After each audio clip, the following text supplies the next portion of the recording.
السلام علیکم۔ جو کوئی 5 وقت نماز پڑھتا ہے وہ اللہ عز و جل کی حفاظت میں ہے، اور جس کی حفاظت اللہ کرتا ہے اسے کوئی نقصان نہیں پہنچا سکتا۔ حضرت ابو بکر صدیق رضی اللہ تعالی عنہ۔ اسلام کے بعد مومن کے لیے مغفرت اور عافیت سے بڑھ کر کوئی نعمت نہیں ہے۔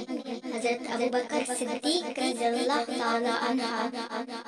شکست کھانا بری بات نہیں، شکست کھا کر ہمت ہار جانا بری بات ہے۔ حضرت ابو بکر صدیق رضی اللہ تعالی عنہ۔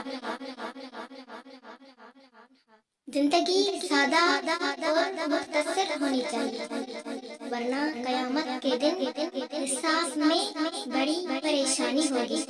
حضرت ابو بکر صدیق رضی اللہ تعالی عنہ۔ Islamic Savera YouTube channel, please subscribe.